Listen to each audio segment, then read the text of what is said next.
Welcome, birds and turds, to the Angry Bird Pod Show. I'm your host, Kyle. Over there is my co-host, Matt. We're back after a short not doing an episode for a week. So, welcome back to this, whatever it is. How are you, Matt? It's been a month, Good. Literally. Yeah, I never thought anybody cared. Me neither. a few messages later, and people were waiting for our next conversation and didn't realize we went on a kind of a month summer-long break.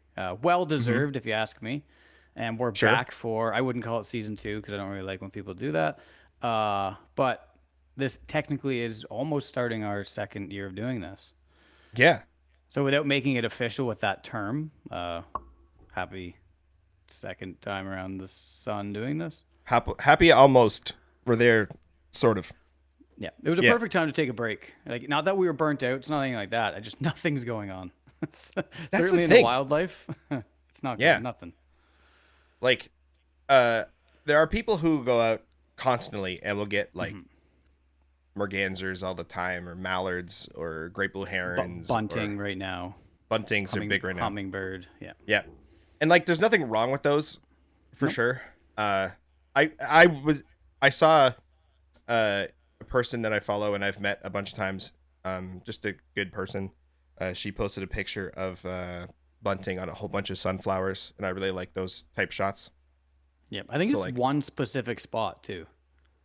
Well, I bet you they're I don't know if there's probably one in every sort of locale that's you're willing to drive to, but like having sunflowers next to like a forest where you would find indigo buntings, I don't think is that rare. But there's probably a spot that someone finds one and people keep going. Because we went for a walk a couple weeks. Well, we talked about it. We went on a walk in Mono Hills near Orangeville, and I heard a bunch of indigo buntings and saw them way up in a tree. So if I would have waited or camped out a spot like on a dead weed or something that's going to flower or seed soon, I imagine I could have got something there. Yeah. Now imagine like for hours on hours each day, there are people camped out there, and it just gets comfortable with you and. Just true. Yeah. Then that's the draw. You know what I mean? And that's why you see those photos this time of year. Yeah. Regularly. It's kind of the August thing. Well, I don't know if you've seen these photos, but the photo that I've seen a lot recently was a bird from Russia that was very close to me for a few weeks. Isn't it like a something shank or something? Yeah, it was like a spotted red shank or something. Yeah. I'm just trying to. That sounds right. Nope, that's the wrong Facebook group. Trying to fire open the. Yeah, they even made it the Facebook group picture for a while of the local one. But the spotted red shank. Yeah. Yeah. It's cool. It's a wader. Yeah. It looks like a tanned yellow legs, sort of. Yeah. So that's kind of happening, but that leads me in sort of one of the first things I wanted to mention. And we've kind of talked about this a couple times for various things, but in this case, I think it highlights a specific problem where a bunch of people show up to take a picture of the same bird. And in this case, it's kind of just a ditch in like a new construction, it looked like. I didn't go there. But people weren't able to or didn't get different types of shots of this wader. It was all like above, down, standing in the same place, same angle, same sun angle, same basically everything. And then 47,500 people posted the same pictures. But there were different cameras and different lenses and different people, but the images all looked exactly the same. Right. Yeah. And I was like, unnecessary. But I feel like I've only visited a couple of those types of areas, or those not celebrity. I guess they're short-term celebrities that vagrants that slide in. You almost feel like you have to be on your best behavior. You don't when you're around the public? Well, because you don't want to ruin it for somebody else by going a little bit, that extra bit, maybe slightly down the hill. Maybe, I'm not saying it's going to be private land, but let's just say you get a little closer, the thing, flushes and moves off to the further back, and it kind of ruins it for everyone. Do you want to be that guy? So when I go there, I kind of have that idea, like, I'll push it if it's me. Like if I'm Yep. out there by myself, I'm gonna push it, but I'm not gonna push it with other people there because then now I'm just ruining their experience. And like, one, I'm not. I don't want I don't like the experience of everybody there.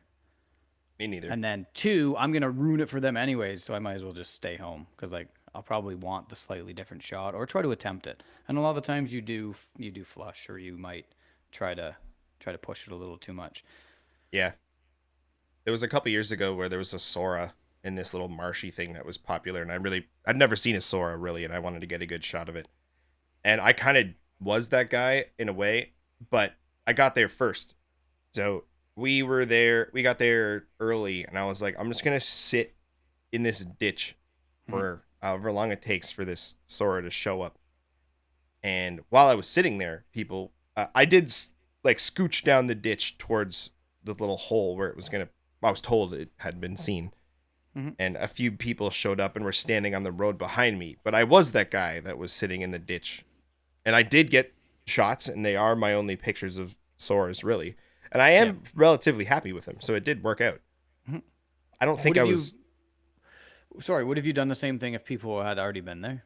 Let's just say you show up name maybe 9, 10 in the morning and there are people there Mhm. and you kind of have to like scoot by them and get down into the Well, one of the things that it depends. It depends is the answer. One of the things that I like to do is in a situation. For some reason in my life, I always want to be the different guy, like the guy who doesn't do things the same as everyone else. So I have an Android phone. I drive an electric car. I have a weird dog. You know what I mean?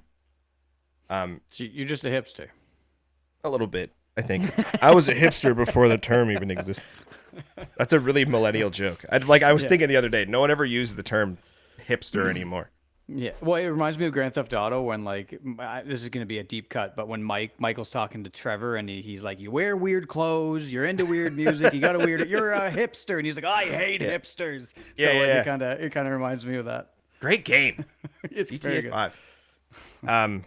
So I will like to try to be the guy that gets a different angle if I see what everyone else is doing. Yeah. But at the same time, I'm looking to see if someone else is doing something different and going, oh, maybe I should try that. Right. So it depends on the situation. If you look at the abundance of photos, Mhm. there's not many people that are doing something different, or at least we don't follow them. It's there's different and like there's also bad different. So it's tough to know what different will work. Do you, But I do think you you have think to try different to find do you the thing. think spotted red shank in construction pond screams photo opportunity? So are you getting birders? You are getting birders Not to because divide the two, yeah, but yeah, yeah. just to explain it. I would say that most of the people who went to see it or who that posted it were the people who would say the term lifer, which I think is more birder than bird photographer. Mhm.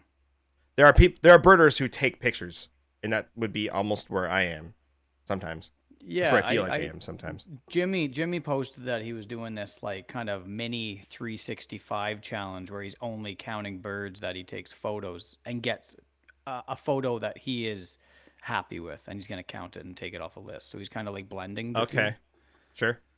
to a degree. That's I think that's not what we do anyways. I think that's what we do anyways without just counting the birds. It's kind of like yeah. get the best photo opportunity. He's just now going to be like, no, yeah, I don't have to. I can't just hear it. I can't just see it. I need photo proof, and I'm going to put. He's probably going to put something together. Yeah. At the end of the year, but A kind of post or a blending, book or blending the two. Yeah. Yeah. There's a guy I used to go to church with, and a friend's dad. He takes bird pictures, and he does that a lot where he'll put like the number, like how many birds he see, like this is number 502 or whatever, and then the name of the bird and some information about it. And he usually gets a pretty, I would say, a very e-bird looking photo. Like Yeah.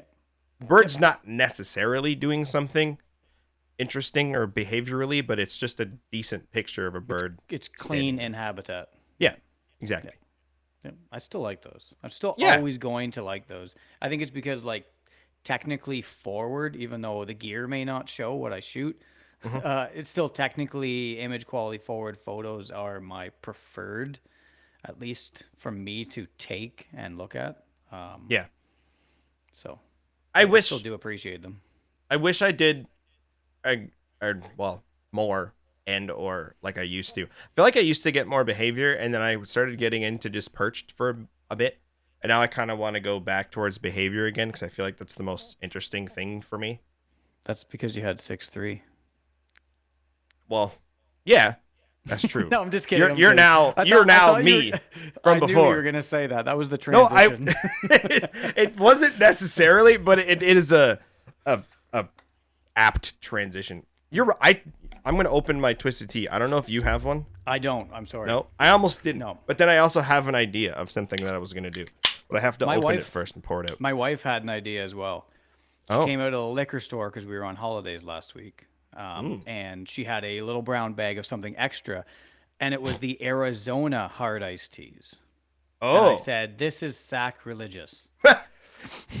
is this It competition? turns out I was worried. I was severely worried, everyone. I said, like, we've shilled twisted tea. I enjoy a twisted tea, specifically the slightly sweet. She said, Yep. well, Arizona is Canadian. And I said, well, at least true. the slightly sweet isn't sold in the States. And at least it's an Ontario Manufactured, or produced, yeah. manufactured. Yep. Is it manufactured? Yeah, it is actually. They don't even have it in the States. It's actually manufactured in Ontario. They have No, a- I mean like a drink. Do you manufacture a drink? yeah, I don't know. It's probably terrible for me, but anyway, it was not good, in my opinion, and I'm still strong twisted tea. Okay, so I don't know if people can tell, but I have my headphones on the wall now. Oh, you put it there. I saw the photo. I didn't know where it was. Perfect. Yeah, so it's behind me. Yeah. So I'm gonna do this live on the show. Hold on. You're gonna go put one over there? Yeah, I knew it. There you go. Doesn't really look that well. Now what you need is a But it'll live there. Twisted tea neon, a small little like 12-inch neon. Oh, sign for like on right there. right on the corner, or right beside Yeah. it. Yeah. Oh, that'd be Jen. My wife on Facebook Marketplace, and like I don't have a big enough following to I think affect this price thing, but someone's selling a neon sign that just says drugs. Because I guess it was from like a drugstore or something, but it's just like the word drugs in neon. I want And it like right there. it would be so sick just back there. You know what? Or I just, should. We should be looking in on Marketplace for these Yeah. neon signs. I think she's But on to it's- something. it's like $2,000, and No, we're like, that's too what? much. No, that exactly Drugs are cheaper. right. So Jen's like, I'm gonna offer like 200 and see what they say. Sure. But they don't think they Shoot got your back to shot. her. Yeah, you gotta try. Because they think she's on drugs. Yeah, I need this. You offered 10% of our asking. Wonderful. Yeah, but like, it's sick. It would be sick to have the background of something. Yeah. But, oh well, we're not gonna get it. I don't think. But if someone does, let me know because it would be really funny, just as a background thing. I like leaving subpar offers to people and then just telling them that's my bottom line and just hoping that they just come crawling back one day. Well, the thing is, like, I've had people do that to me, and I'm like, this must work sometimes. It does. Like, why they wouldn't do it if it didn't work sometimes. I sometimes get a little jaded on what I think something might be worth, and, and a little with my frugalness, try to get as much out of what I have and as little out as what they're offering, money wise. And sometimes you might price yourself a little higher, so you have to unfortunately go, okay, so this guy's offering 300 less, like at least I have that. And I've had opportunities where the guy has come back and said, hey, listen, my offer still stands. Just kind of Yep. pop back in your head. And if you see it sitting there collecting dust and maybe you found a better deal on what you want to buy and you're like, fuck it, it works. It works right now. We're doing it. I've even done that, like some of that on my own. So I'll throw out a dumb offer, and then like I'll keep track of that ad to see if it's sold. And a month later, Yeah. I'll be like, I'm still here. Still got it? Yeah, you still got it. I'm still here. Yeah. You got the stuff? You got I got the hey, cash. I'm still Drugs. here. Drugs. This episode's gonna be called drugs. Drugs are good. Butt drugs. You ever seen the Rhett and Link thing of butt drugs? Is this drugs anymore? I don't know. Considered drugs? It's same as caffeine. Like caffeine is a Oh, drug. that's pushing it. Anybody that's ever said that is just Well, stop that's what it. I mean. Just stop it. Well, It's that- necessary. Your jewel there or whatever it is not. I guess is more on the drug side, but it's like alcohol. Like it's the same. It's a Venn coping diagram to mechanism. me. You're right. Right, exactly. Talking to me on a regular basis really No, it has nothing to do with that. that's fair. The I don't. Were we going somewhere with the? Cool, because you said I was going to talk about 6.3 and lenses and stuff. Right. Yeah. I don't know if we were going exactly somewhere there. I just wanted to point out that Are we ever maybe going somewhere? no. I think a lot of reviewers would say maybe not. Of this or just yeah. Of this. Well, you had said right before this that you had because like we said, we took a small week off. Just Yeah, we took one episode off. Yeah. with our schedule that feels longer because it's once every 2 weeks. Yeah, it turned out to be a month. Yeah. Yeah, but you said that you had people miss our conversation. Yep. Yeah, literally asking, and not just one, like a small handful. Oh, So how small it's are your nice. hands? Wink. I think a handful is a handful anyway. Like you're gonna get 4 or 5, 3 in there at least. You Yeah. know? Of whatever Yeah. they happen to be. And not just your normal like, hey, what are you idiots doing? Where's the next episode? Like people that genuinely really don't converse a ton and just kind of jumped into the DMs to go, hey, I noticed you didn't have an episode. So people are looking and paying attention Yeah. and hoping. That's cool. That's cool when that Yeah. happens. Yeah. Still I, doesn't mean we're not gonna take time off though. Yeah, you got to cut us some slack. We're legit. We're real people with real jobs trying to make it through whatever this thing is called life. So like shit happens sometimes. But they're using us as kind of like a coping mechanism as well, you know.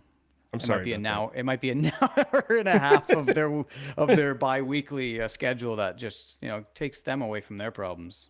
Yeah, no, my sister's on public transit and she says like thank you for making some of my train rides like a little bit more. Yeah, there you go. Yep.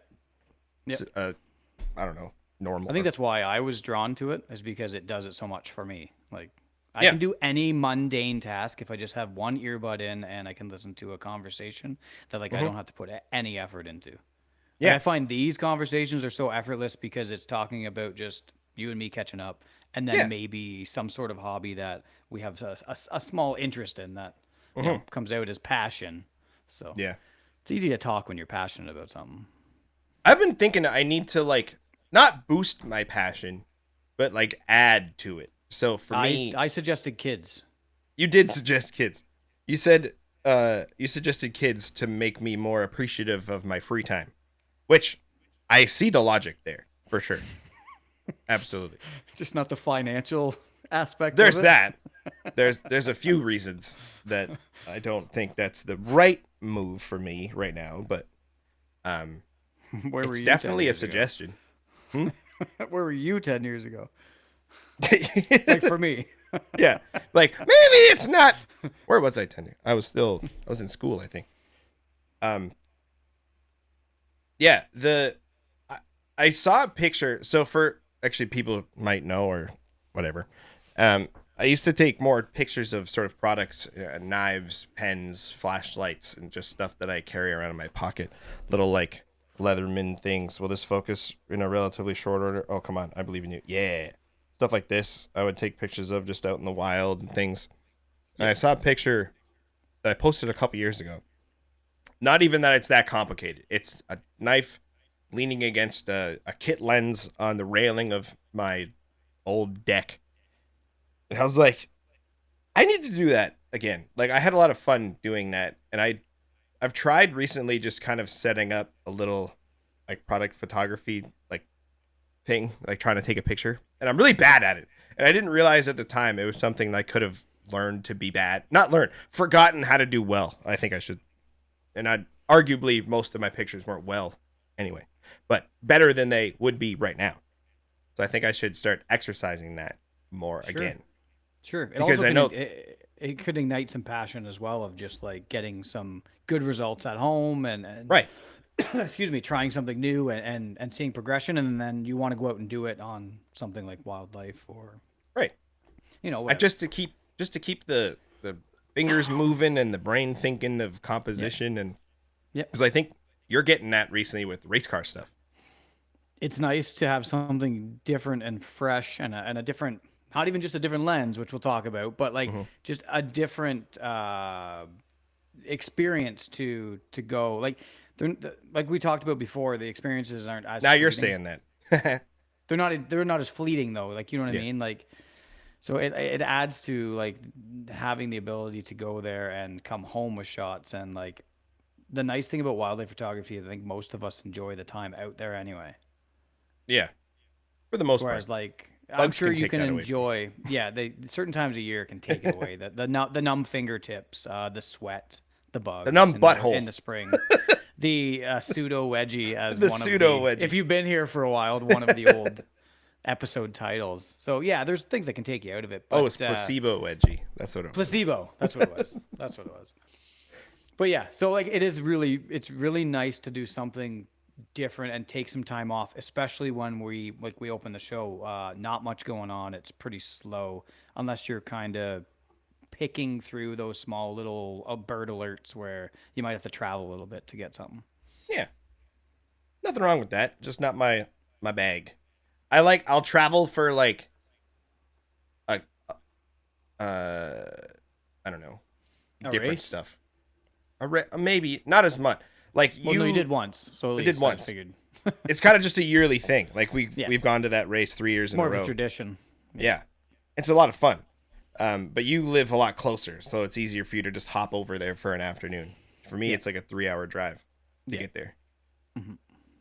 I'd like to, Yeah, for sure. but Yeah, you have one. There's one by Grand Bend, I think.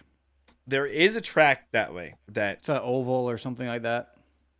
I think it's a lot smaller. I think Yeah. in like the different type of cars go there. There might be a drag strip there too. Yep, I think you might. I don't be know right. how. Like, actually, that'd be interesting. Trying to go to a drag strip. Because how do you make that not interesting? Because it's interesting, but like it's a straight line. So where do you?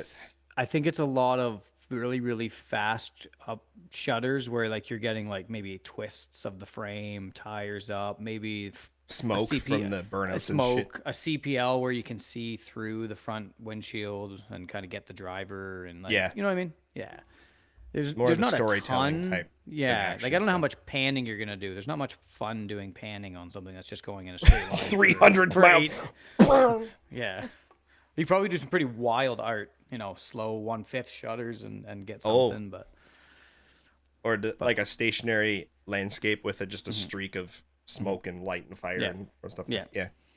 I like Yeah, how that's true. transactional. I like how transactional going to the track is because it's kind of like you get the photos, you try to get the ones of somebody that might be placing or a podium finish, maybe something about a story, and then you present them potentially to a team. Mhm. That might happen. We'll talk about that later.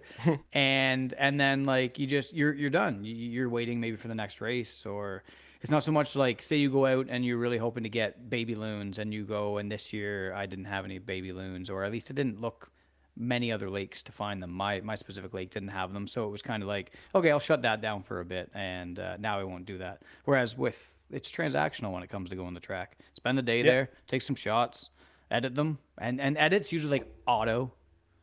There's no real. You're Filter. not really putting. Yeah, you're not really putting any like.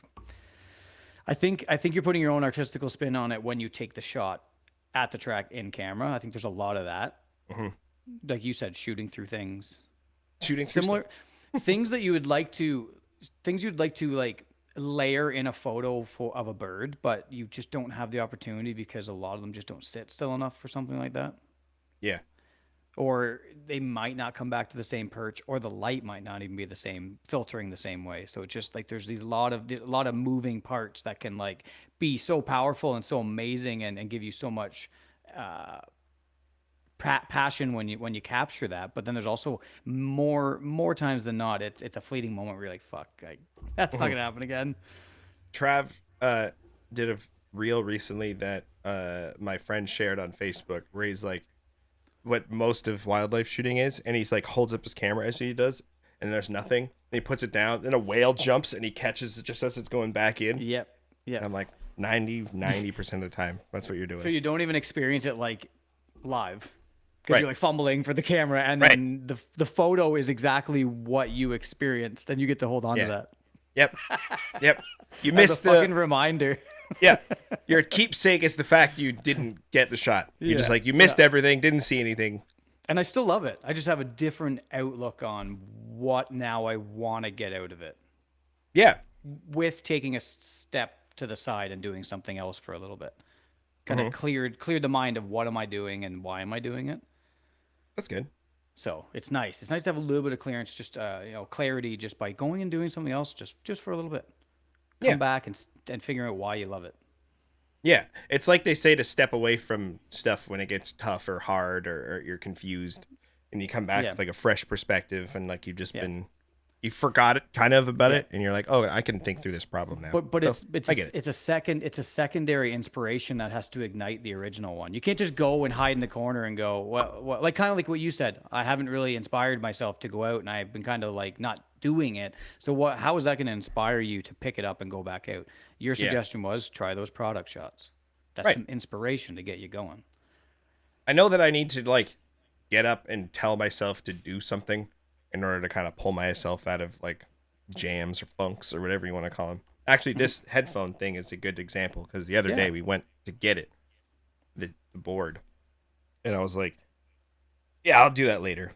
And then later came, and I was just because I've been off this week too, and I didn't do a ton, but like that was the point. I didn't want to do a ton, but I was kind of sad that I didn't do a ton. I was like, I've done shit since I've been off, so I was just kind of down about that. So I was like, I'm gonna go put the thing on the wall. And after I put the thing on the wall, I was like, oh, now like I'm I inspired to do accomplished other something. stuff. Yeah, Yeah. I did something. Yeah. Yeah. Yeah. We painted the back deck and the front deck, like stained it. So it was just Yeah. something to figure, like, because I always say I don't have enough time to do all these honey-do list things. And then you have a whole week off of doing nothing and you haven't utilized it or used Right, any of that exactly. time. And that doesn't leave you feeling too good afterwards. No, Yeah. I had Totally a get that. backup. I had a backup plan, and I still don't know if it's a good one. But next week, I'm going to Sault Ste. Marie for work, and I'll be there all week, and it'll just be me by myself in the evenings. So I want to walk around and try to find something there. Like it'll be probably like a tern or a gull or something, but at least be a different location for me that I don't know. Yeah. But I have been seeing people post pictures of like shorebirds starting to filter through and come down and come out. So I'm like, oh, maybe I'll find some, even if they're the common ones that I still see. They'd be in a different spot than I normally see them. So hopefully Yeah. I can get something. Yeah. So my plan is next week to just in the evenings wander around, do some Google Maps scoping, try to find some spots close to where I'll be, and see if I can find something to shoot. So Yeah. Yeah. I love new locations like that. As long as there's something. there's a big ass lake river thing, like they're right You'll on the find water. something. You'll find something. Yeah, Yeah. I hope. Water is usually where stuff is. So, and a lot of stuff that I like is around water. So, Yeah. chances are good. Yeah. Yeah. I find the only thing you can screw you is water levels. Yeah, Shorebird shorebird specifically. Yeah, shoreline stuff too, because I don't really know if there's where, like at least close to where I'll be, a type of spot where shorebirds might go. There might be rocks, but then you get specific ones that go on rocks. You get specific ones that like sand or gravel or ponds versus the edge of a big lake. So, yeah, Yep. No, you'll there'll find just be something. some scoping. Yeah. I don't think I'll bring the 1 to 4, but this will definitely show up. This will come with me. Yeah. That. Yeah. That's gonna That'll do do, this, that'll but then it won't. that'll do just fine. I think so. Yeah. I think I got enough range. I still You- really all the like this range. lens. Yeah. Well, mine is gone. Yes. I You don't are know no if we longer part of the talked about 800 that. club. I do not have an 800 anymore. You're all probably surprised. I used it 95% of the time. I did. I think because I used it 95% of the time, I think I'm ready just to try something different for a little bit. You're really starting to sound like me. In some ways. There's some pretty inexpensive when compared to like the new stuff, like compared to your $3,000 lens right there. There's some pretty comparable EF stuff that you can adapt that has Yep. a bit more benefits with also a few more downsides. Typically, weight being an issue for some as you get to bigger primes and stuff like that. But it's just kind of opened my eyes. And recently I had shot a Gen 1 400 2.8. And when you see the quality that you can get out of something that's from the 90s that you can pick up for $3,500 that was originally, $15,000. You can still see like it was priced $15,000 for a reason. Like the quality was there at one time. Yep. A lot of the specs when it comes to speed might not be exactly as fast as something you can get for far less money, but you're never going to replace kind of that rendering and the image quality itself of the glass. Yep. So that's kind of where my head's gone. And I mean, I don't blame Keith. I actually thank I actually thank Keith for like giving me that lens for a bit to realize that like, oh, this shit is shootable. Like, even when I Hmm. gave it back to him, he's like, so what is like? I heard you talk about it on the podcast, but like, what do you really think about it? Like, and I go, I'd own one. I'd own one. Like, it's totally usable. And I think it gave him a little bit of reassurance to go like, yeah, maybe I should try this thing a little bit more and see what else I can get out of it. Because Yeah. the autofocus can be frustrating if it's used like an RF native mount lens. Hmm. You just can't quite shoot it that way, but you can get near equal results just by changing your approach slightly. That's kind of been something that you've talked about for a while, is shooting to the capabilities of the lens, because like you would talk about it before with slow apertures. You would like shoot at lower shutter speeds. Don't you? You just know going in that you won't have the best aperture for action and stuff. So maybe Hmm. focus on stationary or Hmm. compositionally type different shots. So now you're Yeah. on the other side where you're like, I have some better rendering and some faster stuff now. Or now I want to shoot that stuff, so you can shoot slightly different things, knowing the sacrifices for the other stuff that you won't have. Right. Right. So Yeah, you're always I'm trading off for something getting the newer stuff on a budget end mhm. versus I'm trading off for certain things when I'm buying more expensive stuff that's been in circulation for so long, price has driven down. There's a Yep. sacrifice in there too. Yeah. Yeah. Well, I got some of those feelings because I've shot some L stuff before, and my 300 f4 was Mhm. great renderingly, or whatever you want to call it. Yeah. And It I has know that I've told prime look. Yeah, and I know I've Yeah. said this before, but that was also the lens that taught me to not use a shitty filter on it, because it had a shitty filter on it and I didn't know, and then I took it off one day when I figured it out, because I was shooting with it and every review was like, this lens is awesome. Every copy of this lens has been sick. And then I'm shooting mine. I'm like, this isn't actually that great. Is it me? Am I the problem? Oh, what's this? Unscrew this filter. Shoot this mallard. And I'm like, oh shit, that's what they're talking about. Okay, I get it now. This guy had like an anti IQ filter on. Yeah, I don't Yeah. know if it was just dirty or It like it probably was was cheap. Probably cheap. cheap. Yeah, Yeah. it was Yeah. just a clear UV filter. But as soon as I took it off, I was like, oh, Was it okay. was it even glass or was it just like a polyurethane or like a I don't know. I threw it out in the park that I was walking around in at the time. I was like, nope, get So out. you threw one out, and then when you were at the track the one time, it came back to you in different form. It's true. It's like Bruce Almighty when he's trying to throw the pager away. It just keeps coming back. Nah. Yeah, he's like, well, try this filter out, bitch. And I was like, all right. Yeah, Maybe you someone's take, telling me to use filters. take a penny, leave a penny, right? Yeah, exactly. Leave a lens, funny, take, leave I a forgot filter, that- take a filter. I forgot the primes have that drop-in filter Yep. Some of because them. they're so big at the end. Well, the 400-2.8 I was shooting Gen Yeah. 1 IS. Yeah, it had that drop-in filter, and I'm like, oh yeah, I forgot about all that shit.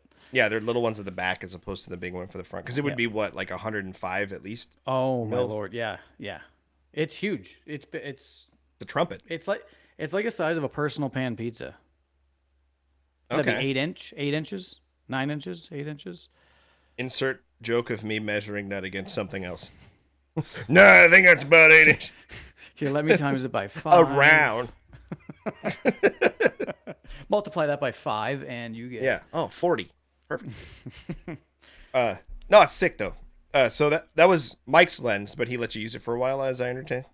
So I was basically Mike Sherpa. because the the lens hills is- there. And it's 12 pounds. Wow. What's So the 60 to 600? Like 8? 7.5. I have a Ugh. kid down. I have a kid down here. So Oh shoot. okay, shh. Okay, come here real quick. Come here real quick. Just say hi. He wants to be on TV. Yeah. Really quick. Really quick. Where is he? There he is. Hi. Okay. Okay, go sit with your Go play Just Cause 3 or whatever he was playing last time. There you go. So yeah, he purchased it, got a pretty good deal on it. I think it was just over $3,000. Like you can't really complain. I think the guy was off asking 38 or 39. It's 12 pounds or 11.7. I handheld it all day. is one arm bigger than the other one now? No, and I didn't have any pains or anything. Now, I'm not saying if I do that every 2 or 3 days or like Hmm. twice on a weekend, that's not going to happen, but I did Yeah, it yeah, on purpose. I wanted to see if it was possible because I don't like being kind of stuck to a certain level being on like a monopod or something. And if you want to buy a yep, really good one that kind of like bends and retracts and extends just with a button and it makes it more, nicer to use the yep. experience, you're talking 600 or 700 bucks. True. So I was just like, can I use this thing if I was interested in one all day? I want to say I can. However, I think Hmm. just with repeatability and then depending on like the stage, how still the camera can be on a monopod, I would definitely shoot it on a monopod moving forward. Hmm. But it's not to say you couldn't if you were in a pinch. Yeah, Like I did it all day. for the track, if you're in like if you're trying to get a shot where you can kind of set up, because that's one of the benefits of cars is generally they come back around. So if we're Yeah. trying to get one car in one specific part of track, you'll have And you kind theoretically of know multiple the attempts at it. duration. You know the duration of time it takes roughly. You can kind of hear Yep. the motors coming, so you can intend to pull it back up. Yeah, but I was gonna Yeah, say you could kind of sit there with a monopod, set it up like you'd set up almost like a product photography shot or a portrait, and kind of yeah. just wait for the car to be back in the zone you need it to be, and just fire off a bunch of shots or take one or two depending on your style. Yep. So the monopod does make sense, but also for wildlife sometimes you don't have those opportunities, so you want to be mobile. So just Okay. knowing you can Sherpa it around all day is kind of a good thing. I'll do that too. I'll just go walk around with a lens in like I won't do it. I'll say in production, so I won't do it at like a big trip where I'm hoping to get something. But I'll go to like a park or a trail near me with gulls or robins or something to make sure that like what is this going to be like all day when I do take Yep. it out, kind of thing. Yep. 100%. 100%. And I was surprised that you can do it, or I can. I don't want to be that guy, but I can do it. Mike hates the Everyone weight. else can't do it. Well, I'm just comparing it to what Mike experienced. Mike hates the weight. He didn't have to carry it around. He has some other limitations, to be fair. He has some other limitations, 100%. I wanted to carry it around, not only to help him out, but also to kind of know what a lens like that for a 6 or 7 hour day really takes out of you. And like, Yeah. I think I think what it can produce just outweighs any other frustrations the thing's going to give you. Like it's a highly touted lens, regardless what generation you have of it, because of what it is. For sure. You know. I do think that a 400 for wildlife is my favorite field of view. Hmm. Not necessarily my favorite like length of lens, but every time I see, especially when Carl would post shots with his 400 4.5 and George, the guy I know, he posts some pictures sometimes, and just like the field of view I really like of the 400. I've always thought that too about a 35, but never when I shoot it, when someone else shoots a 35. Well, you look pretty good right now on a 35, so. Thank you. This Yeah. is the lens I want to And use you more for taking and you pictures set of up. knives and shit. Yeah. Yeah. Hopefully I'll get there. Yeah. Do you also recently acquired another new lens? Like I this did. is yours because the 400 wasn't yours. Not yet. Not Um, yet. I did. Wheels are turning. Don't know if this is gonna focus. Let's see if it will. You're Where not. is There it? you go. Come on. You gotta put it in front of your eyeballs, I think, because it's looking at eyeballs. I'm not good at this. I've never tried. No, I know. There you go. Anyway, is it gonna stay on it now? But No. put it in Anyway, front of your face, EF, like this. the 135 f2. Oh, sick. Yeah, we talked about that. How you were thinking about getting one last time, Yeah, debating and that with the 100 to 400 versus 400 5.6 or 300 4 kind of stuff. and I think it has. It's funny. It was good on the track. I expected to be good on the track. I expect to be even better for cars when they're even slightly bigger.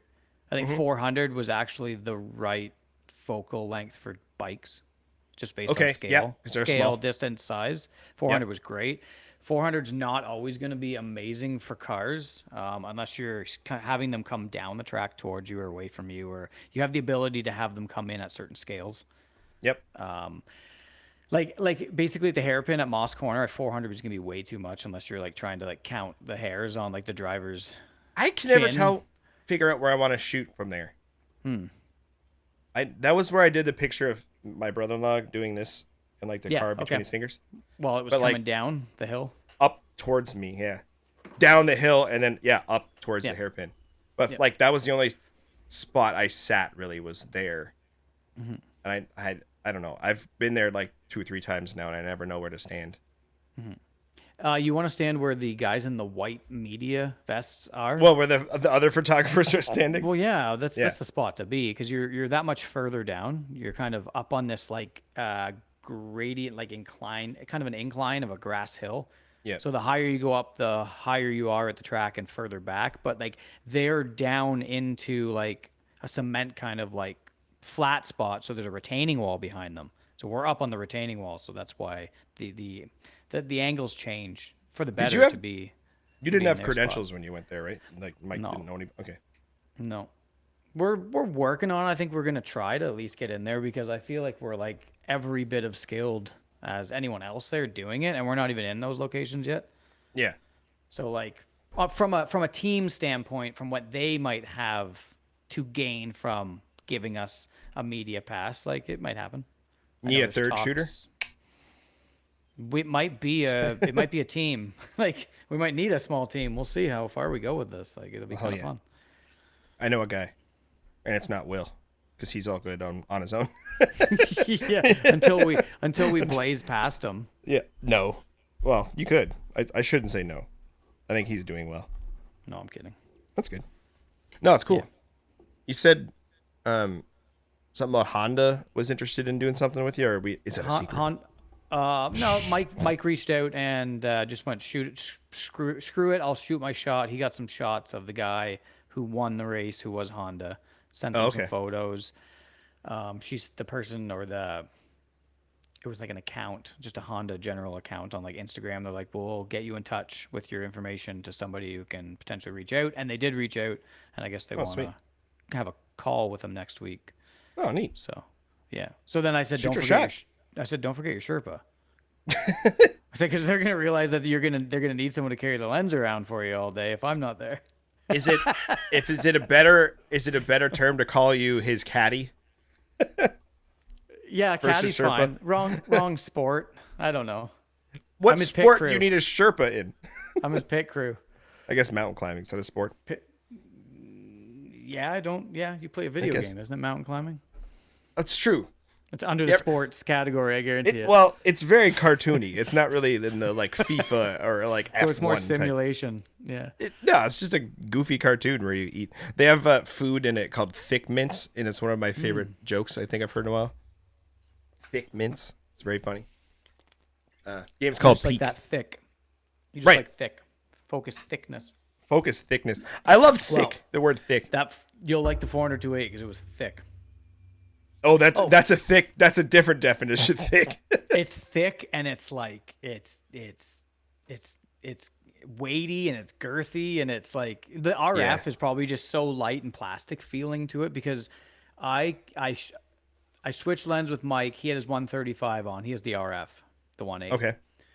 I already had my 135. I've shot it bunch, tons with the kids. That's kind of opened up my eyes. I'm shooting the family a little bit more. Got some great photos with it. It's nice to have. So dope. I shot his because we just switched lenses. I'll go here. I'll just shoot your 35. You shoot the 400.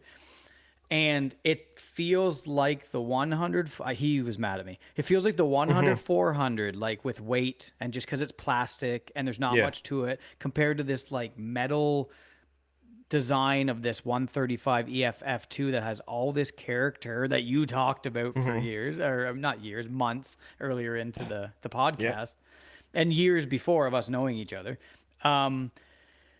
That the RF was just like, why is this fucking thing $3,000 when there's no benefit to the EF other than image stabilization? Yep. That's it.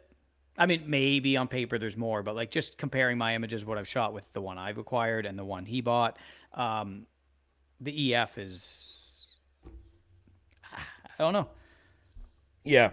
There was a Just feels like the better bargain. Feels like the better bargain. there was a YouTuber. I don't know if he's still doing stuff. I think his name was Michael the Maven or something like that. For a little while, he had a running list on his forum where he would people would write in and tell them what lenses they thought worked better adapted EF to RF than other Okay. lenses. Yep. I wonder where the 135 people would have put that. I don't remember. I don't know where it is. I just thought of this now. But like for me, the reason I didn't want to keep adapting stuff was when I first got the R7. I still had the 300 F4, and I know the R7's AF is quirky enough, and the 300 F4 on the 7D Mark II that I had, and the 80D actually, was like quick and accurate every time, like just bam. Hmm. But then when I tried to use it with animal eye autofocus, it was just it wouldn't land ever. It would always like kind of get there, hunt back, and skip forward and miss entirely and stuff. If I used just conventional focus areas and things, it seemed a lot better. Yep. But Yep. the reason I had switched was because I wanted to use the animal eye autofocus, which is the reason I Of got course. into the Canon stuff in the first place. So Yep. I sold it because I didn't want to deal with the faff of changing the way that I wanted to use the camera. But it sounds like you're okay with that. So have you seen any quirks with the adapting the older stuff to the R8?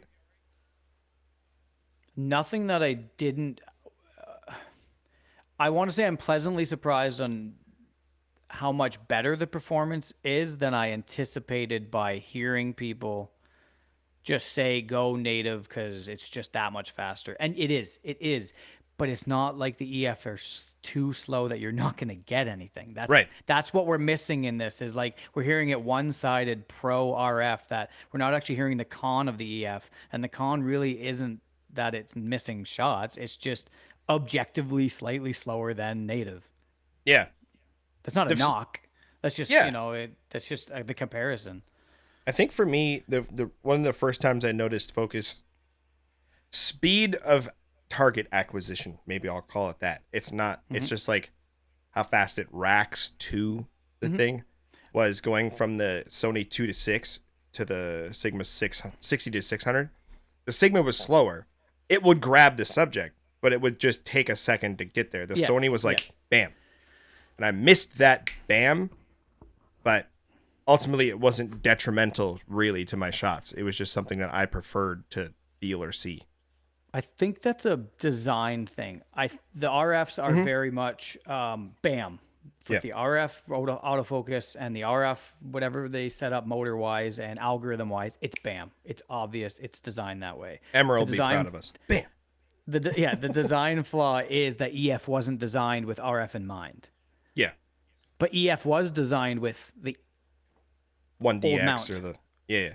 and it is really responsive and it racks back and forth real quick if you're going from single point background to single point foreground. So like when you pair them with what was in mind when they were engineered, they work great. When you combine them, that's when you're going to lose a bit of performance. But it's like lossless or C-RAW. You're losing so little that you might as well just use the slightly compressed and save yourself some space, save yourself some money. It's the same Yeah. concept, That's a cool comparison. kind of the actually. same concept. Yeah, to a I like that degree. comparison. Yeah. I do think the old EF glass, you're not wrong. You're in fact right. I don't know if I should use not wrong and right. It doesn't offend me either way. Nah, It says the same. It says the same. not thing. wrong sounds like I thought you were wrong first. I could have been. A But lot of the people EF still might think I'm wrong. Oh yeah, a lot of people know I'm wrong. But the EF stuff has that. It's like when I talk about grabbing an old DSLR and you're just like, yeah, like a big 5D, and you're like, yeah. The EF glass has that same. I'm gonna go shoot something. That's right. And the RF is like the glass and the focus motors and the ceiling might outperform the glass and the ceiling and the stuff of the Yeah. EF stuff, but it doesn't have that same feel, that same. And then you talked about the character of the lens and stuff. Like the new lenses, they have like new coatings and stuff that reduce whatever it does, but you can get a cool look or a cool, just a unique perspective using the older glass. It just gives you, that's like the same reason that the shitty point and shoots are coming back a little bit. Like people just want that old fucked up point and shoot or disposable camera look, just because it's an interesting thing for them to look at. A lot of the new generation didn't experience that because they grew up with somewhat decent cameras, and so they're kind of like that nostalgic look that they never experienced, where we're like, oh no, we need more than that. Those were dark days in photography. Did you ever go on a trip with people and everybody had disposable cameras, and this would be more when you're younger, and all you tried to do was blind people with the flash? Yeah. Even when you were done, you would still spin it up and just flash up. Yeah. And you hear it go. And like, yeah. It's like the sound of dial-up internet. Yeah. For me and you, it'd be like, oh yeah. But for someone else, like, what the fuck is that sound? I can picture like the red, white, and green Fuji like cardboard wrap on it. The wrapping on it, or the yellow Kodak ones. Yeah.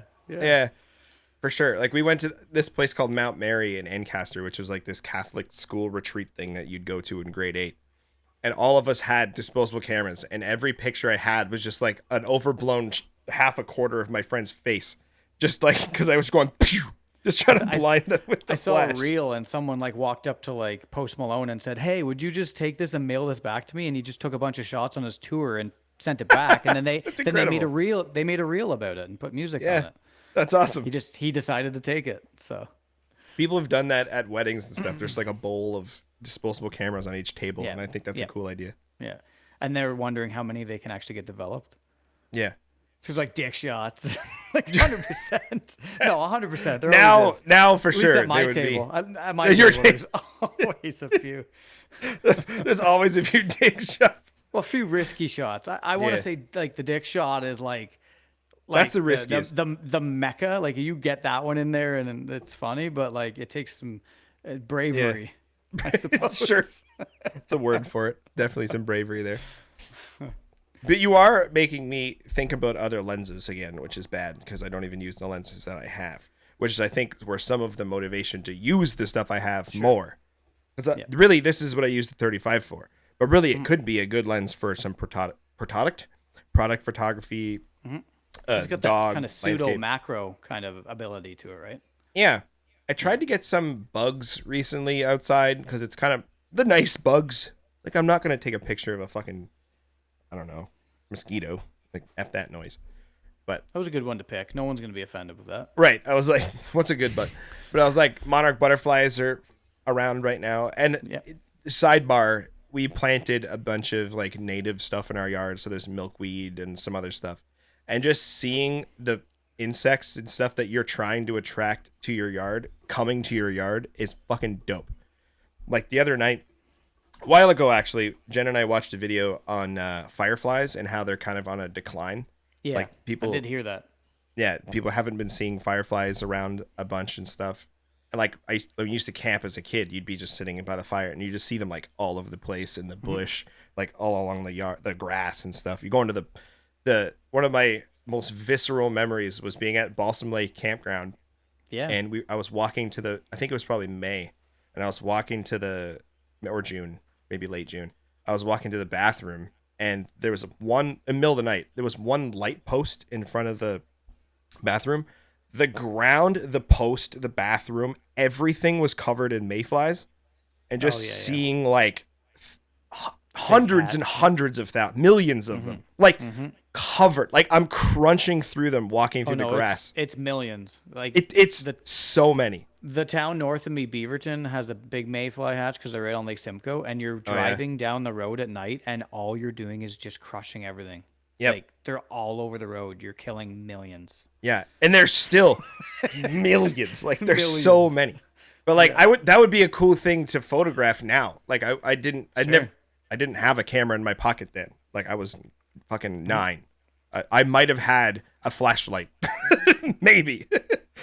But like I would like to take pictures of that now and stuff, and like cool wasps at my house. Well, anyway, where I was going with the firefly thing, I went out to take the dog just out to the bathroom before bed the other day, and he took a second. And in our one front garden, I saw 3 or 4 separate like flashes of light in the yard, and I was like, hell yeah! Like I got like 5 5 fireflies in my yard Right right on your now. own property. Yeah. Yeah. I've never seen them on my property. We were just at Balsam in middle of July, and we did see fireflies. No, sick. I can confirm they are still there. Apparently, But it's been a good year for them. I looked it up okay, after. okay. Being So in your yard means it's a good year. yeah. So There like you go. that kind of made me happy. So I would like to get pictures of that kind of stuff to kind of document even like the garden in it, how it uh, changes through the years that we live here and stuff like that. So that's where I'm kind of looking for inspiration and trying to find what I can do with the lenses that I have because I don't want to buy something. I just bought a new knife that I'm excited about. So there's that happened. But It's not like you don't want to buy something. You're just always buying something. It's just not really in the cards right now. Yeah, I yep. get it. I get Yep. it. I'm definitely like robbing Peter to pay Paul. Like I'm Yeah. not keeping and acquiring things. I'm trading and You getting still have the 1-4? cash and do have the 1-4. Yeah. Is that on I'm the not chopping block? saying I would really like to get. If I end up getting a 400 2.8, I think I could probably. I used it with the 2 times at 800 5.6. It's usable. I did it handheld too. Like I did it handheld. I don't know why I did it.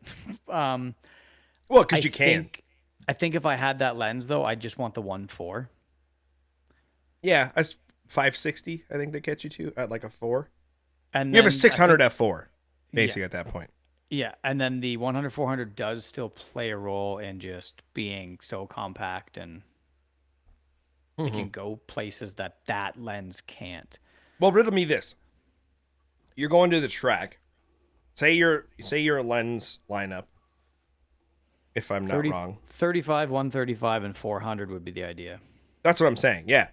So then the track, you bring those 3 or whatever.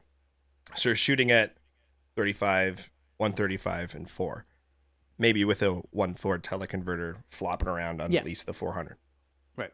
If you go on a vacation to Disney, you might take the 35. Would you walk around with the 135, you think? Yeah. Oh You yeah. would? It's such a beautiful portrait lens, and it can even do some nice landscapes. Well, where I was certain going, ways. would you take? Because me, I would take the 1 to 400, just versatility scale, and I would sacrifice maybe some image quality or depth of field or something. But like, I guess yeah, you could take the 135. I don't know if I would take 2 lenses. Is kind of what I'm saying. Like I would take one that covered. I see what you're more. saying, but Yeah. if I took the 1 to 4, I definitely, let's just say I didn't have the 135. I'm still taking the 35, even if I take the 1 to 4. Sure. Okay. Like I took that and the 800 last time I went. Actually, the last 2 times I went. So like it wasn't that big of a deal. So I still think I would be taking more than the 1 lens. Yeah. When I was in San Francisco, I had the R7 with the 1 to 4, and it was perfect. Like wouldn't Yeah. want for what I was doing with it. I wouldn't want anything else. See, the R8 and the 100 to 400 is good because That's the Florida's thing. cheat mode. But outside of that, it's a little short, and you're saying, well, you have the 400 2.8. How can you say that the 100 400 is short? It's short, and it's a little too slow for that matter. You're getting a bit more compression at 640 on the APS-C that just allows that lens to perform and get in a little tighter, and then that f8 doesn't really Doesn't feel as bad. It doesn't play as much of a role as having to get tighter in with the full frame. Yeah, and that's where I would like. I think my ideal like vacation setup might be like an R50 with the 1 to 4. Just keep it Yeah. like tiny with the most range possible. Yep, and still Like- quality. Like you can get Yeah. home with something that's like, yeah, okay, I'm happy with that. I like a 24 megapixel, whether it's full frame or APS-C. I feel like it's a good. Yeah. Yeah. It's not too dense. It's not too small. Well, here's Like, I feel here's it's the okay. thing though. Like the R5 does give you a little extra crop That's true. ability, but can you crop as far as you could if you just got a cheaper APS-C lens? Because the pixel density and all that stuff does help a bit. All right, fine. Riddle me this. Okay. How about this for a riddle me? An R5. Now we're talking today. R5, Okay. R50? No, R5 Mark One or R8 and R50. Because I think budget wise, you could maybe do R8, of those. R50. versus one R5. Right now, if I have that 400 2.8, you might be asking me. I might be answering it slightly different. Yep. Ooh, R50 on that 400 would be kind of fun. Would it be just as fun? Maybe. I've always had the like. I know we've talked Maybe, about this, yeah. but I've always had the thought in my mind: do I want a teleconverter or do I just want a crop sensor camera? Like I don't know. I think you want the teleconverter. I think I want the crop sensor camera. Well, you just That's want kind the of. extra body.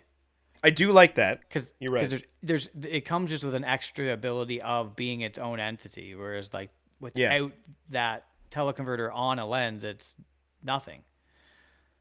Right. It's useless. So I do understand that. Like you could definitely utilize it far more And I think as even as like a body. if we're getting into the 2x one, even no, that's a different kind of crop factor. But like a 2x teleconverter, I would argue almost takes up as much space as an R50, like in a bag or something. It's bigger than my 35. Yeah, Slightly it's bigger. like Slightly this deeper. big. Like it's not, but it's not far away from this, Take like or even this, just a can. Yeah, take the mount of that cup and like the first ring at the bottom off, and then that's the size of take that off, and it's basically the size of the 2x. the top size is the top side of the 2x. Yeah, So it's like half a pop can. yeah, 2/3. This is what are we drinking today? This sparkling pineapple coconut. Hell yeah! Ooh. I'm a fancy boy. It's not even open. Homie wishes that he was in tropics or something. It's my shit margarita. This is or shit tropical drink. Yeah. So like, The other lens- side of that though is 100 400 for a 150 to 600 as a dedicated just wildlife. Take it when you go. The other 3 lenses are mainly for everything else. yeah, that swap makes sense to me. The 1-4 for the 1. Nobody wants to swap because everyone wants $11,000 still for a contemporary. Oh, you're trying to straight up trade someone. Yeah. I feel like you can find someone for that trade. Oh, I can. It's just a lot of them are. I haven't switched over to that mount yet. That's fair. Can't Well, do anything actually, but that. Jamie, the person who bought my R7, she just bought the 1-4. She had the, I think still has. She didn't answer me actually. Damn it, Jamie. She still, as far as I know, still has the 1-4 Sigma EF one and the 150 to 600 contemporary. So she's added the 1-4 RF now. I think. She could have just had mine, and I could have took her Sigma. What? No. Why didn't I do that? Oh, because it's That's not on me. your. No, it's not your responsibility. Well, I could take those 2 cords and plug them in. I don't know why I I don't did this. know. This It is took bad. us like 2 hours. No, I'm just kidding. It didn't take us 2 hours. It's true. No, I don't put that on you by any means. It's just Yeah. now it's like hindsight is 2020. Like that would have been great. Well, I don't know if she wanted to get rid of the 1-50 to 6. Like I don't really know. True. And I don't think you want the 1-4 Sigma. So that wouldn't. No, I might as well keep the that's- RF at that point. Yeah, exactly. And I still like the RF. It's just like if I just want to dedicate a wildlife lens, it ain't it. Not on full frame. And do I want to add an RF? This is my girl for that. Yeah. And if I'm But going to also- spend that budget on that lens, then I ain't not getting the prime. And I really think I want a prime. Yeah, that's fair. I think for me, whenever I've gone to primes, and I'm not saying this is, you can't think differently. I value versatility more than the annoyance if I'm like with the 800, the F11, stuff would come within minimum focus distance and I would get angry, or I would want to zoom back because something was too in the wrong spot and I'd want it to be different and I'd just be annoyed. But like with your different, better, I would say, mindset of like, I'm going to shoot to this is capabilities. You just know you can't shoot X or Y. And I would be like, I want to be shooting X or Y. So I value versatility, but you're valuing. I want to say the different stuff. the first 7 or 8 years of photography. No, not 7 or 8 years. I bought my RF 100 400, which was my first zoom in like 2020. Prior to that, the only other zoom I've ever owned was an 18 to 55 and a 55 to 250 APS-C kit lenses. Those are the only Classics. two. After that, it was 35 1.4s, 50 1.8s, 85 Oh, that's true. 1.4s, 135. So like shooting those lenses all the time is what I Or- know and what I did. Right. Weddings So and I didn't really stuff. grow up, using zooms until I got into wildlife. And then it was the 100, 400. And I shot the thing 95% of the time at 400 anyway. You 640 with the treated it crop. as a But prime yeah. ish. Like you would Yeah. set it at 4 and then just And then I get there. Yeah. switched and I shot the R10 100, 400 mostly at 640, like at the 400 range and then Yeah, crop. for sure. Then I got the 800 when I got the R8, and it was the main lens because I shot it at its far and only end and didn't use the 100 400 that much because it Hmm. wasn't tight enough. So like I've always just adapted to shoot the furthest end focal length of anything I'm shooting, and then use my legs or situational shooting to frame up. Yeah, for sure. And If that like makes that's sense. Yeah. it does. And it's Yeah. totally a different or another way of shooting, a good way of shooting. Sure. I just like the concept of one thing that does everything. Mhm. It's easy. I can wrap my head around it.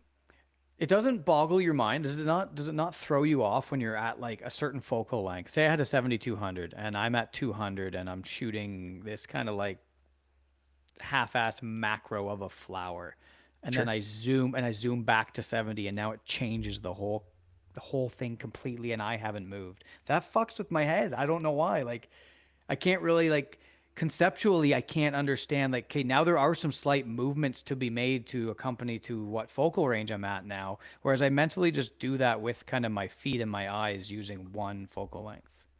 Yeah, and I think that's probably what I should be thinking more often is like how does cuz I even just said in this podcast that I like the look of 400 as a field of view, Yeah, right. which is 100% still true.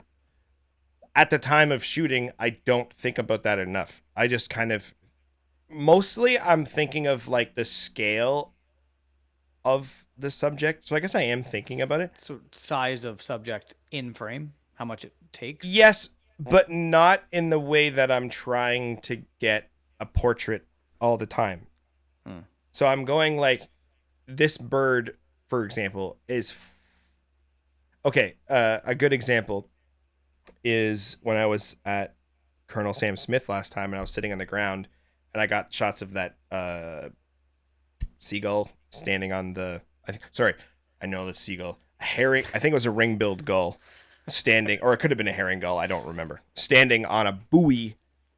I wanted the bird on top of the buoy, the whole buoy, and some background. So I zoomed to fix that. Like I wasn't trying to get a portrait of the bird on top of the buoy. So I Right. guess I was thinking about that, but I Mhm. wasn't thinking like I wasn't zoomed in and zoomed back. Right.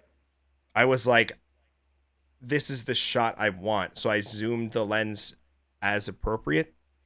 Mhm. That makes sense? No, you're getting me starting to think that you have like a lot more focal range for flexibility available, whereas I'm going 35 to 135 to 400. There's a big gap where I'm not going to get the without cropping and post. I'm not going to Right. get that composition that you're going to get in camera. I'm hoping to crop using the lens, not Yep. after later. Yep. And I'm hoping that wherever I'm shooting, like I'm not shooting a 135 at the Statue of Liberty, expecting that to get a headshot of her. Right. And like that's just not going to happen. Like you're gonna need a longer focal length. Like you can't go to a situation and go, I'm going to try to get this shot with the tool that's not useful in this situation. Yeah. So you'd have to have the mindset like not every situation is going to work with the lenses you have. You're going to Right. recognize the ones that do though. Right. Yeah. So I think it's this almost the same mindset. You're like, I have this lens. What can I do with this lens? What can I do with that, it? That lens what- might just have a bigger range And with some what's- sacrifice. yeah, So like at yeah. 135, at 400, you have Yeah. a faster aperture. So you can Sure. do slightly different things at that Sure. focal length. I can get the same field of view with a different background look, I suppose. Yep. Yep. Interesting. Yeah. But also, in the first episode of this ever, I think we talked about how I like to keep the radio at like even numbers or multiples Yeah. of 5. I have that same problem with the millimeters. So I'll be like, why does it say 622? What the fuck is 622? So I'll try to While you're shooting, you're looking at it through the EVF and seeing it. well, sometimes I'll look down there and go like, what the fuck is 6 whatever or 558? That's I'm like, funny. and I'll turn it to like 600 or 550 or something that like, but like also it doesn't go up in like 1 millimeter increments. It'll say like weird divisions. Yeah. So like, I remember there's a guy named Phil Thatch who has a YouTube channel, and he was saying that he shot his 100 or 2 to 8 at 707 because he felt that was the most sharp. And that's just like a little bit back from fully open. Like he just zoomed it slightly back. Does that get him down a f-stop or no? That's still at F9. I think it was still F9. I don't think it went to F8. I think It it's might like have dropped to F8. I think it's don't remember. 670 or something, or 680 that drops. It's something like that. Yeah, it's like one. Yeah, I'm sure that's extra not his stop, reasoning. I was just hoping third maybe of he a got stop. a little advantage of being pulled back a bit. He A little also bit more did light shoot his gathering. at F10 because he felt like it was more. Because that was the reason he didn't like it, because he didn't feel he could shoot it at 8 and F9. He felt he had to shoot it at 707 and F10. Yeah, I remember being a peasant.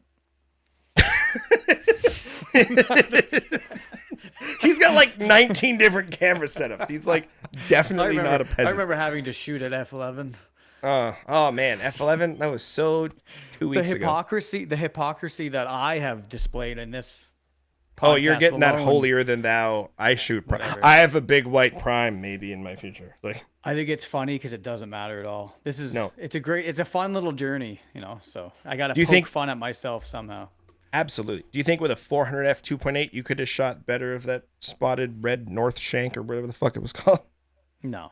No, it would be the same. It'd be Yeah. Yeah. No. I just the photos I've seen, it doesn't really look like it's a very picturesque area. no. So I even saw one from like a vlog. Someone was doing a vlog, and it looked even worse. It's like a new build, and it was just a mud hole in like a new. Yeah. But props to the guy. I think his name's Nate. Props to the guy who found it, because like that's what I don't do, is go out and look for stuff. Because dude must have been out looking around and was like, sure. "What's in this mud hole?" And he's like, "Oh, that thing the rarest doesn't thing look right." fucking ever." Yeah. Props to that. Yeah, I would be whenever- like, "There's killdeers over there." Anytime there is a rarity, and I'm like, I always think, how did that first person see that thing? And the funny thing, like, I've thought of this myself, like what I would do. I'm the first person to be the most skeptical when someone posts like potentially crazy thing I just saw. I'm like, it's probably the normal thing that everybody sees all the time, but you just want it to be the cool thing. Like I said before, I misidentified when I was like 7, so give me a break. House sparrow for a Townsend solitaire for some I'm reason. still holding it against you. Okay, that's fine. That's totally fine. I don't know about anybody else, but you can have at least my opinion. Thank you. But I was like, this is the rarest thing ever. And then I was like, no, it's actually the most common thing that's not even supposed to be here.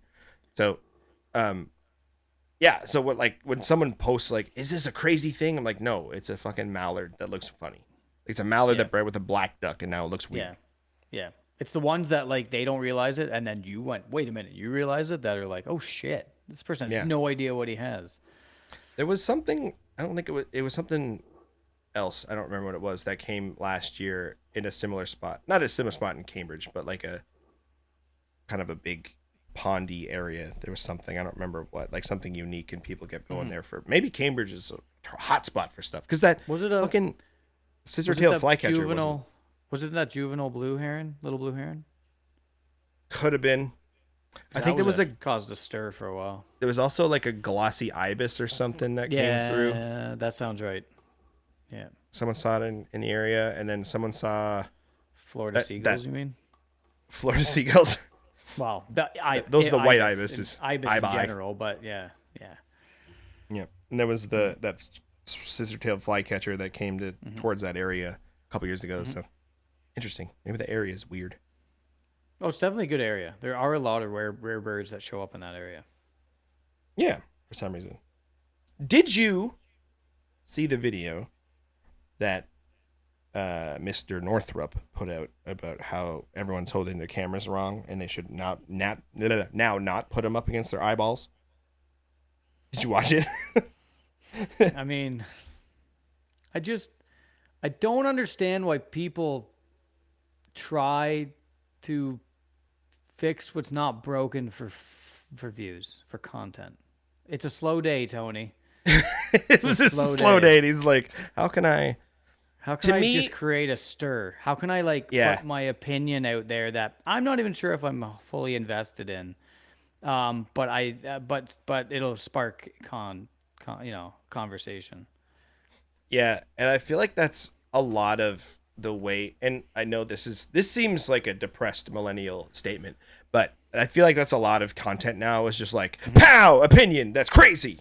Well, that's And why you're like, I'm okay with going. It's stupid because 100% of it isn't like that riveting and engaging information. Like it just seems like it's just like there's a whiteboard and they're just like, hey, mhm, this week we're tackling Tuesday and these are the 5 topics, and they don't really even feel a lot of the times what they're trying to explain. Like they're not even interested in it. Like yeah. you can kind of tell. Like I don't know. I What? had Tell me your opinion, because I just glanced at it okay. quickly. I got frustrated easily on it because it just wasn't something I'd click on to begin with, and I Yeah. knew I had to at least view it a bit. So if you did bring it up, I might know about it. Yeah. So I want to hear We don't your talk about. opinion, because your Okay. opinion is probably going to be a little bit more not as biased. Well, okay. So initially, here's what happened with me with the video. They think the video is titled something like "This technique will change your photography" or something like that. It's like clickbaity and Yeah. crazy. Um, I don't even actually fucking worked because I did click on it twice actually because I rewatched it before this. Because the first time I watched it, I didn't get all the way through. I got like 2/3 of the way through, and I was like, I got the gist. Guilty. Yeah, that's how I was gonna say. I got the gist. Right. That's exactly how I felt. Yeah. Yeah. So I literally in my phone here, I was like, all right. So here he said in the video, I have 4 points. So then he went through these 4 points, which I will go through. He said that basically, I don't know if I'm doing a bad job of explaining this, but I have a prop. Where'd it go? Oh, Oh, he's leaving. we'll use Oh, this. he's back. What's that? Canon AE1? It's an Olympus OM1. Thank you. Oh, okay. All right, it was close. Wait, where is it? Come on, focus on it. Stupid. Do you have All it? right, Do you have there it we in go. camera mode? Uh, it's camera autofocus. Hell yeah. So his point of the video was you shouldn't do this anymore. You should do this. And he had it on a strap on his neck. And his 4 points were that it's helps composition, it keeps you engaged with your subject. It's more stable. And then because I guess 4 is a better number than 3, he threw in safety as number 4. Can we skip safety altogether? The other three, I'm open to listen to, because I did shoot vertically, portrait wise, using the Yep. back screen with the 135 to take a lot of photos of my kids while we were camping. Yeah. So I did use it. I did utilize it. Okay. So his point of helping composition is that when you're like this, you're not looking around. Vision. Yeah. Yeah. So he was like, you get a better like idea of, oh, if I move slightly or I can think about whatever else Scale, around. different stuff. Yeah. You can see if something's going to come into the frame. You're like, oh, this car is coming, or a boat, or I don't know, something, right? Okay. So I was like, okay. I I'm can kinda not see I'm not it. offended. I'm not offended No, by no. that. Engaged with subject, I think is an specific to portrait Yes. type of stuff. If I'm Because just if- staring at an owl, Yeah, like, hey man, just like I need to be eye contact with this owl. I It's like to be. I actually like to be like kind of behind and hidden behind the camera when I'm shooting something like that, to kind of like not be Well- like. They kind of lose you a little bit, I think, because now you're Well, standing behind a camera and they talk about like you're not supposed to look certain animals in the eye and stuff like that for like threat stuff. So if you're, Sure. I don't know, if you're taking a picture of a wolf, and you're staring right at. predators usually have big eyes. You know what I mean? Yeah, they forward stare at facing. you. Yep, forward Yep. facing, exactly. So like You're right, because I thought in wildlife photography, I'm trying to hide. So if I'm in camo, I want kind of the camera against my face. So maybe I'm less of a people Bingo. shape and more of a Yeah. log or ground or something, right? Yeah, I'm with So you. like, not necessarily applicable to everything. The more stable, I don't. I see his point, because when he's on the strap, he's pulling against it. And he said that he did some kind of a test where it was like one stop more stable than some other way of holding it. I can't exactly remember. But I was He's like, using small lenses, right? this was right.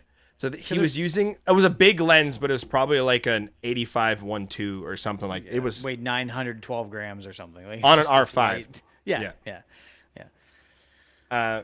So then the safety one, I'll just mention it, was for you can look around to see if someone's gonna yoink your shit, basically, or like Well, I'm not Tony Northrup. One, I don't stick out like a sore wiener in a. Like everyone's gonna know him. They're gonna come jack his shit. silver fox. Yeah. Just like It's either yeah. him or Anderson Cooper, and I don't. Right. I'm going for both of them. George Clooney, Anderson Silva, Anderson shit. Cooper. I'm running the other way if it's. Yeah, Anderson don't run Silva. towards that guy. He's not even doesn't have any hair, let alone white hair. But yeah, so like the safety one, I was like, I think you just looked for an extra few minutes of the video. But Yeah, then I agree. he got to 4, and I was like, there's more video left. Like there's a few minutes left. Like what's he gonna talk about? Then he goes, a lot of these aren't applicable to all photography. And I was like, oh, okay, so you waited till 8 minutes into a fucking 10-minute video to be like, this might not apply to you. Right. And I was like, oh, I fell for this YouTube If it was at bullshit. if it was at the front, first and foremost, first 2 minutes. Well, then you wouldn't watch it. Do you exactly? Do you watch the end? Do No. you watch the rest? No. Like I 100% get why. And we that's talk- why.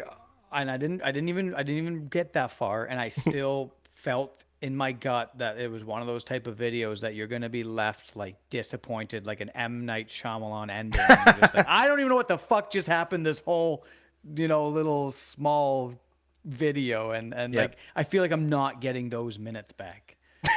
You're never gonna Because- get those back. Even the hand holding, like you said, the one stop or whatever like that. If you have your 200, 800 and you're holding it out there like that, how long can you hold it out there than you can with your elbows locked in and it up against your brow tight? How Want much to know one longer of can my you hold it favorite that way? moves? Want to know one of my favorite moves with Hold long on. lenses? Hold on. Do tripods look like this? Yes. Or do they look Oh, like sorry. this with 3 points of... Yeah. Yeah. Well, they tell you to keep your elbows tucked and like Yep. press it against your like you're not just kind of lightly unless you're Tony Northrup. gun show, don't it? Just hold it way out here and you're like you're like a cop like doing speed tests Yeah, for you people. look like you're just like- doing radar. That's or Trav in the literally- bush. Trav's always like you know. Yeah. But so at the end he's like, yeah, this probably doesn't work for like long lenses or anything in wildlife photography. And I was like, ah shit. Like he Yeah. he took away all the stuff I was gonna shit on him for, because like obviously it doesn't work with long lenses and stuff like that. I almost wish that he would have put in like the title, "This will change your way you shoot." ... unless you're a wildlife or sport photographer. Because then, as a wildlife or sport photographer, I want to understand why it doesn't work for me. Or this I will don't wanna be change your pissed at portrait the end. photography. Yeah. Yeah. Yeah. But he wants to get a wider range of Correct. demographic of genres and shooters. So Yeah. I'm not But offended. It's just I know these guys are looking for content. It is what it Well, is. yeah, you had asked what my like opinion was, so it kind of changed. So it went in like, fucking, this is the dumbest thing I've ever heard. Like, why would you do that? And then I ended there. with like, okay, like he kind of, not that he made points necessarily. Like he had points that he backed up with. You can agree with him or not. It's up to you. But he did kind of caveat at the end. He was like, well, this isn't for everything. This is just something I've noticed. It's helpful in these types of photography. Yeah. So I was thinking like, it's kind of the same. Sometimes people get kind of shade for using some of the automatic modes or even fully automatic and they're getting pictures and stuff. And people are like, pros don't use those. But then you hear people go, pros use whatever tool will get the job done for them. So I feel like it's just that. It's just like, Right. you could hold it differently, it'll change some stuff about it. So try Yeah. things. You may have not have thought of this in when you're shooting, this might come to mind and it might help you in that specific situation. Yeah. And I'm like, Which is fine, but I don't like the used car dealer like warranty at the right. end. It's like, oh, nothing bumper to bumper was covered in the bumper to bumper warranty. It's more like headrest to headrest. Yeah, yeah, yeah. And there's only one seat. Yeah, right. It's just part of that like crazy thought for views type thing, and then But you got to protect your ass, right? because there's gonna be people like us that are gonna just snap in the comments. The top comment I saw was Fro has left the chat. Yeah, I saw that. Yeah. So I was like, yeah, because he's and then actually I didn't watch it, but this week it looked like there was a discussion with Tony and Jared on the latest Raw Talk, but I didn't listen to it yet. Okay. But it was like the conversation you never needed, and it was like Jared versus Tony or something. I was like, oh shit, because maybe they talked about it, which would be funny. Jared will be like, that's the dumbest video. Why that video does not need to exist. Right. And I think that's my takeaway is that video doesn't need to exist. Now, if Tony likes it to exist in his universe, that's fine. Because I would have never clicked on that if you didn't send it to me. So like, I'm kind of to blame by viewing it, but it's more or less so we could have this conversation. But also like it's the same as the way that we opened this with me being like these pictures, all these same pictures of the same bird doesn't need to exist. Yep. So, but it's because we have a podcast and people have to listen. Yeah. If they tune in, they're gonna get your opinion. They will get an opinion, and it will be mine, and it will be wrong. That's okay. I don't even care if it is wrong. I'm okay at the end of the day. Me too. Yeah. I'm pretty okay. Yeah. I'm looking forward Sound to like it. Do I talk, That's buddy? good. I had therapy yesterday, so I'm good today. Oh, you're good. Okay, I'm off the hook. Yeah. Yeah, you're all good. I already aired all my grievances. We are all off the hook. Thank the Lord. Yeah. I'm the problem, and no, I'm just kidding. Yeah. I'm looking forward to shooting something hopefully next week, even if it's just some terns or hopefully a shorebird. That'd be nice, even if it's just like a least or a semi-palm or yellow legs. I don't know. I like shooting shorebirds. They're fun. I have a feeling you get like a sanderling or two or some leasts. If I found some at leasts. That's the name of the episode, at leasts. At leasts. Yeah, if I found some sand of which could be piped, I think the chances of me finding sanderlings or leasts are increased. That's why I'm thinking like a drainage ditch or like a runoff pond or something like that, because it looked like the main area that I'll be is more like concrete or rock kind of edge. There's a boardwalk that runs there that I think they made, so it's not quite as like natural looking. Yep. Keep in mind, like on your way in too, looking for semi-flooded fields, kind of. Yeah, I will be driving with my boss, nicest. so I don't know what the chance of me stopping her. True. That's fair. I was just saying, I don't know if they're going to be the nicest like photography spots. Like obviously, this more infrastructured area is probably going to be nicely put together. But maybe I'll find a bear in the middle of town. There you go. Oh yeah, Sault Ste. Marie said, right? So you're up. Yeah, it's up there. Get some like Canadian lynx walk through or something. I'd be down. It'd be probably it'd be a kind of shot like Rain's Cooper's Hawk or whatever, or Merlin, where it's like just in the parking lot. Like that'd be kind of cool because I imagine getting Popeyes. Yeah. So maybe getting a lynx getting some like cat food out of like a pet store garbage can to be really funny. You might be able to do that with you're up in like kind of bald eagle area, so you might actually have keep your eye. I know you don't like them, but keep your eyes open for those. If they're the only thing around, I'll definitely shoot them. For sure. But it's rare that I'm going to go out looking for bald eagles. If I went to Alaska, I'm shooting bald eagles. You're not really going to get better shots. You're not going to get closer. Exactly. My sister-in-law and brother-in-law who live in California went up to Alaska, and even they were like, it's cheat. They said it's cheat mode for bald eagles up here. They're everywhere. Yeah.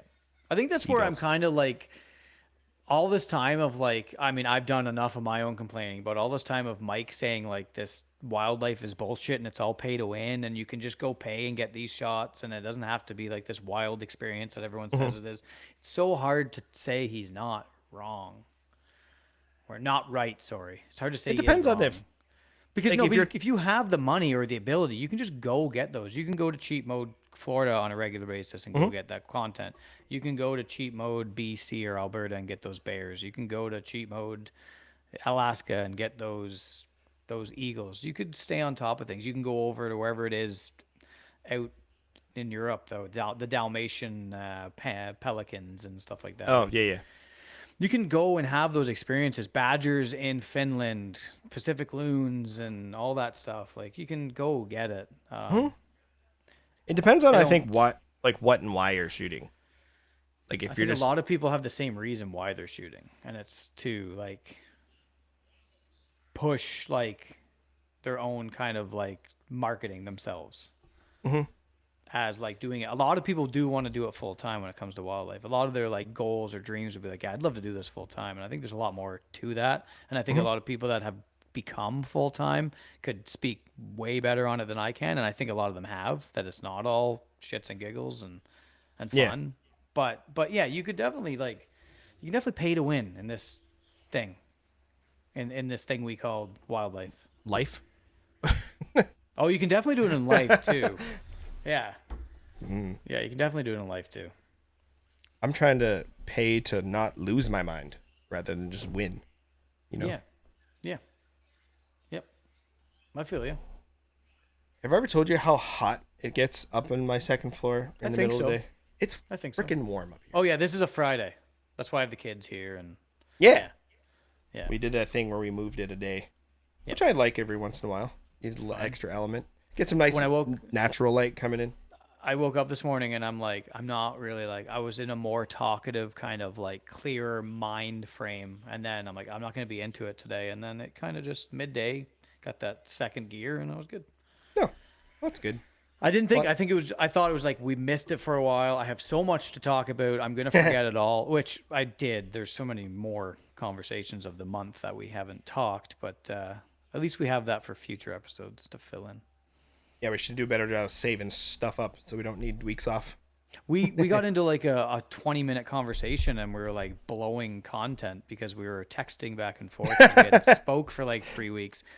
Other than, do you want to take a break? Yeah, I could use a break. Okay, we're going to have our summer break. We'll get back at it. But we can't miss that one. And then, of course, here we are. Yep. So But yeah, we'll have hopefully more stuff to talk about next time. I don't have any plans of shooting. Actually, I'm going to Presqu'île tomorrow to meet my brother and his family and just do a beach day. So who knows if there's a shorebird or two kicking around, but it's Yeah, I'd not take the really... gear.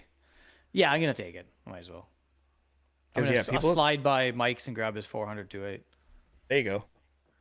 Oh, yeah, a 400-2.8 Shorb.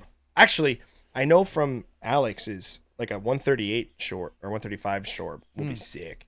Yeah, it's something like you said, loons. Even when you suggested for the 35, something wide, loons are definitely possible. Shorebirds are definitely possible. Small little saw-whets are going to be very possible. Oh yeah. That's a great lens because you know how proximity-wise where we see them often. That is going to be a nice lens for that. Yeah, that'll be cool. Do you think would you count 135 as wide angle wildlife? No, It's just angle wildlife? it's just short. Short angle wildlife. I just think it's short. I think it's it doesn't give any like distortion or any like it doesn't give you the idea that it was shot with something wide. It just maybe you were too far away if you're not close enough. Yeah.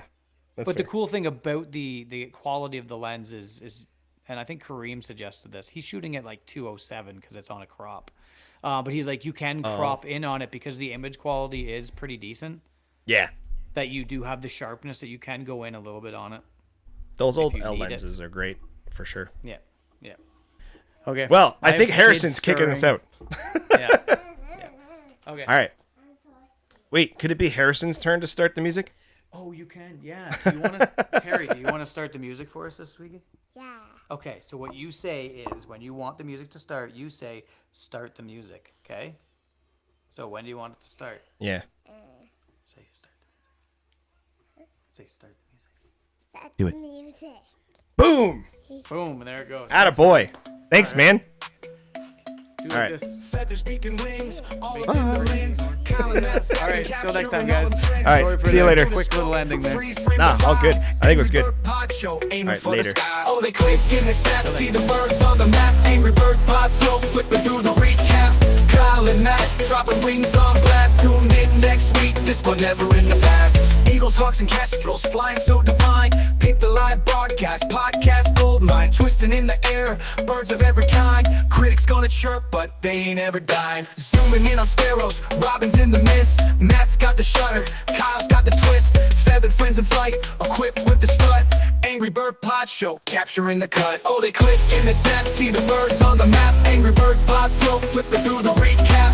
Kyle and Matt, dropping wings on blast. Tune in next week, this one never in the past. Dawn of twilight, watch the colors flash. Birds of every shade in a photogenic dash. No need for fame, just the birds flying free. Angry Bird Pod Show, bringing all the glee.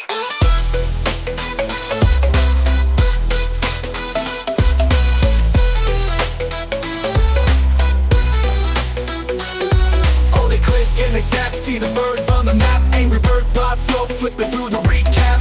Kyle and Matt, dropping wings on blast. Tune in next week, this but never in the past. Eagles, hawks, and kestrels, flying so divine. Keep the live broadcast, podcast goldmine. Twisting in the air, birds of black, so fine. Brain Matt, dropping wings on blast.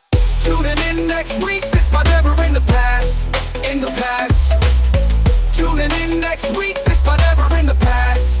In the past. Zooming in on sparrows, robins in the mist. Matt's got the shutter, Kyle's got the twist. Feathered friends in flight, equipped with the strut. Angry Bird Pod Show, capturing the cut. From dawn to twilight, watch the colors flash. Birds of every shade in a photogenic dash. No need for fame, just the birds flying free. Angry Bird Pod Show, bringing all the glee. Oh, they click and they snap, see the birds on the map. Angry Bird Pod Flow, flipping through the recap.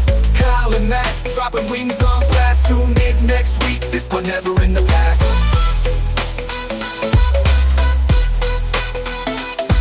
From the past. Not shortcut. Not shortcut. Angry Bird Pod Show, bringing all the glee. Bringing all the glee.